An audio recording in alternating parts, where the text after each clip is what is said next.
So the National Equine Show is just around the corner, and I thought it might be really helpful to take you behind the scenes of how I'm preparing for it and how I'm planning my stand so that it actually works for me and my business rather than just winging it, because I don't think that's ever a good strategy when it comes to shows. So you ready? Let's jump in.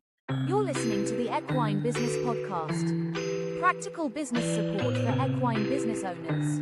With Jenny Bush, the Equine Business Mentor. So welcome back to the podcast. I'm Jenny Bush and I help equine business owners to think more strategically about the way they show up. So in this episode, I'm sharing what I'm doing and what I'm not doing and how I'm getting ready for the National Equine Show. So I'm going to be there on the 28th of February, 1st of March. And I've got stand B73. So for some reason on the map, it's down as EBBN. I think that came from, because I booked it under the Equestrian Business Support Network, which should be EBSN. And when they scribbled it in, they scribbled EBSN, but then whoever translated it thought it was EBBN. So if you look at the stand map, you won't find me unless you look for EBBN. But this is what is so important. So what I have chosen not to do this year.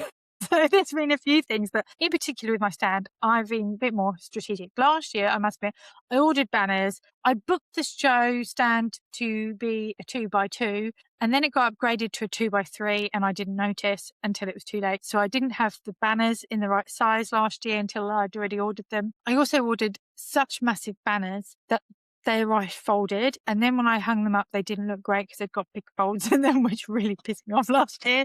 So this year I thought, right, the banners have got to go. I didn't like them at all. So I chose that instead this year I would have panels printed. So I've had, so it'll be interesting to see how this works out. But instead I've had like banners printed that are for panels, specifically for show panels. So they should be the width of the show panels and to go down each straight on the wall, straight on the black grid wall. And then, I have also decided that this year, so what I'm not doing is just as important as what I'm doing, is that I cancelled, and I shared about this before, like last year I gave away a magazine that I called Pace and Paddock, that I created for my Equestrian Business Support Network members to advertise in, and it was a really great little magazine. It was great to give it away, but this time I just didn't have the energy for it, so I chose not to add it. And so as part of that, my strategy is scaled back somewhat. I think last year I had too much going on. I think sometimes when we go into these shows, you have to try a little bit of everything, which meant it felt a bit noisy to me. So this year I was like, right, I'm going to scale it back a bit more. I'm going to focus on the Equestrian Business Support Network and how we can help in a free level and how I can help support equine businesses in this group and how we're still going to have networking. It's just not going to be on the paid every single month networking. And then I thought, well, how can I make sure that this works?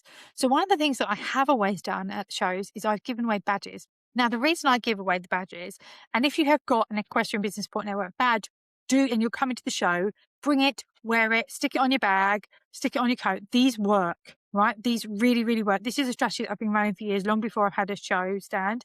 But the idea is, why not use the show as a way of networking? Because again, sometimes it's who you know. And this is a great icebreaker. So you wear the badge, and then as you're going around the show, you spot the badge on other people, and you can say hello.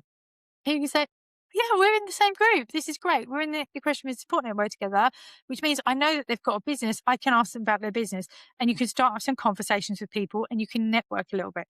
So grab the badges. If you haven't got one, come to my stand and get a badge.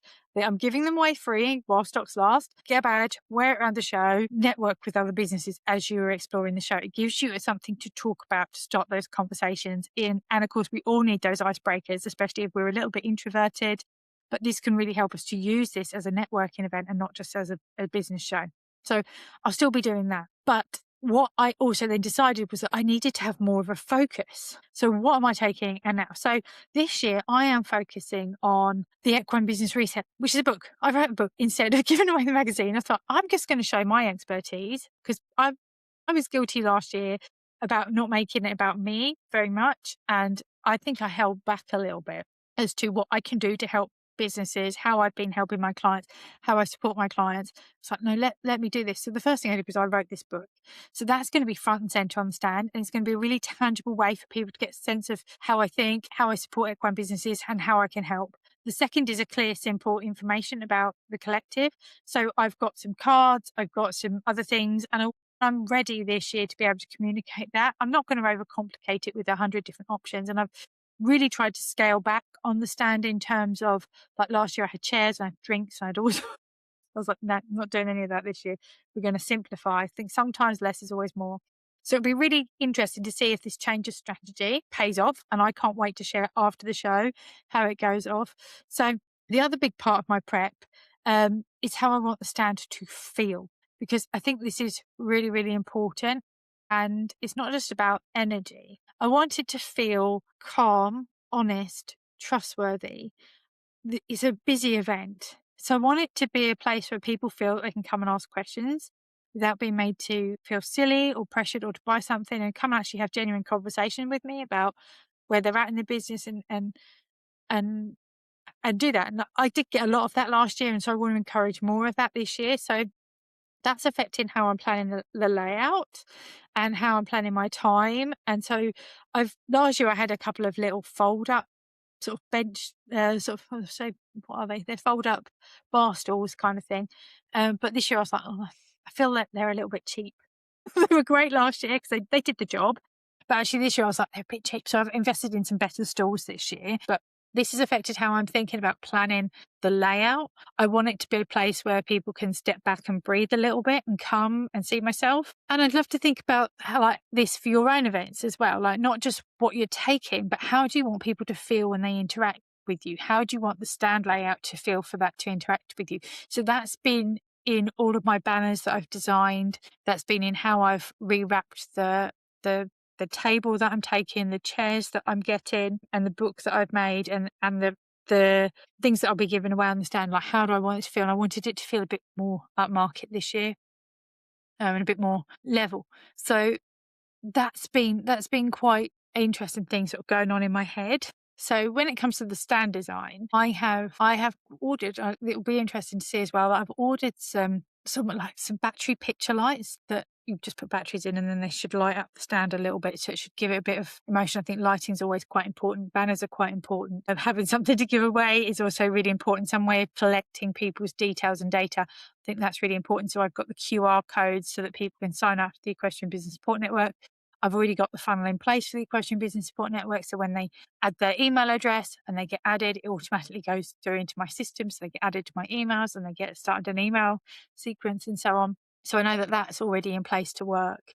But I've also been, as I've been designing the stand, one of my favourite things this year is I've been using ChatGPT. And I didn't do this last year, but I've really enjoyed actually like putting images of my banners and getting ChatGPT to help me to make them even more impactful, and then show me what it thinks it will look like on the stand. And then I've shared like a picture of my stools and my desk and the magazine rack, and then it's sort of given me an image to show me how it should look, which I think should save me a lot of time actually.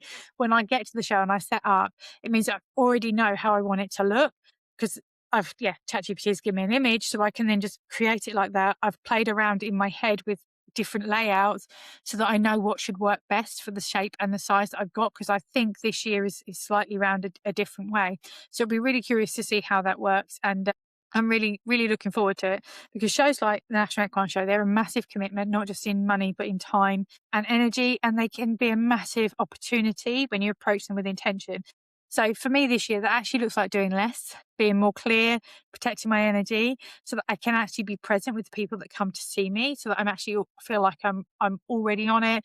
So if you're coming as well to the National Equine Show, please do come and say hello. Do come and let me know that you listen to the podcast. Find me on stand B73.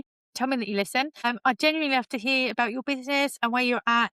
And if you can't make it, do not worry, because I'll share what I learned afterwards. And in my emails, I'll share even more about what you can take away and what you found useful. And of course, if you want to get a copy of the Equine Business Reset, it is coming. I will share how you can get that if you don't attend the show. So let me know what you thought of this episode. As always, head to Instagram, find me at the Equine Business Mentor, take a screenshot, share to your stories, and I will share you out too.